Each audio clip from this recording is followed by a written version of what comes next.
सुने हैं कि किसी के ना हिप्नोटाइज़ करके ज्वेलरी उसकी या क्राइम मैम क्राइम में ही होता है जनरली आजकल वेब सीरीज और उसमें काफ़ी कॉमन है कि मतलब हिप्नोथेरेपी से एक सीरियल किलर बाकी लोगों को मतलब अपनी पूरी गैंग बना रहा है।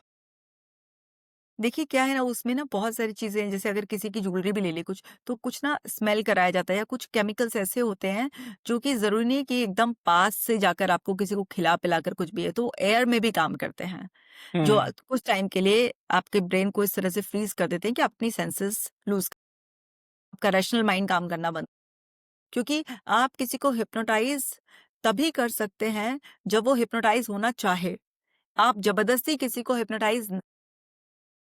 हुँ, हिप्नोटिक स्टेट में भी उस पर्सन के पास इतनी पावर होती है कि वो जब चाहे अपनी हिप्नोटिक स्टेट तोड़कर ओके, अगर मैं ओके, हिप्नोटिक स्टेट में भी उसको कोई भी ऐसे कमांड दूँगी, जो उसकी वैल्यूज़ के अगेंस्ट तो वो तुरंत हिप्नोटिक स्टेट तोड़कर वापस आ सकता है।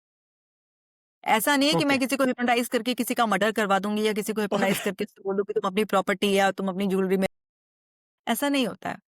हुँ, गलतफ़हमियाँ हैं जो फैलाई गई और ये हुँ, जो हुँ। वेब सीरीज़ में, मूवीज़ में दिखा रहे हैं, आपको पता है बहुत ही ज़्यादा ट्विस्ट करके रियलिटी को ट्विस्ट दिखाया कर जाता है। मसालेदार करने दो या एंटरटेनमेंट राइट, राइट। पर्पज़ से, ठीक है? हुँ, ऐसा हुँ, नहीं होता है और हम क्लिनिकल थेरेपी करते हैं, यहाँ पर हम एंग्ज़ायटी, ओसीडी, डिप्रेशन जैसे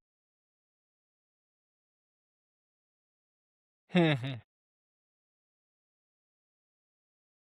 करके जो पर्सन की कंडीशन रिक्वायरमेंट होती है, उसके अकॉर्डिंग कस्टमाइज़ स्क्रिप्ट बनाई जाती है, पॉज़िटिव सजेशंस बनाए जाते हैं और वो उस रिसेप्टिव स्टेट में उसके अंदर तो हम उसकी पाँचों सेंसेस को एंगेज करके और इस बात का फ़ायदा उठाकर कि हमारा ब्रेन इमेजिनेशन और रियलिटी में अगर आप इमेजिनेशन में भी अपनी सेंसेस को एंगेज करके कुछ क्रिएट कर रहे हैं, आपके ब्रेन में न्यूरॉन्स में फायरिंग एंड वायरिंग होगी।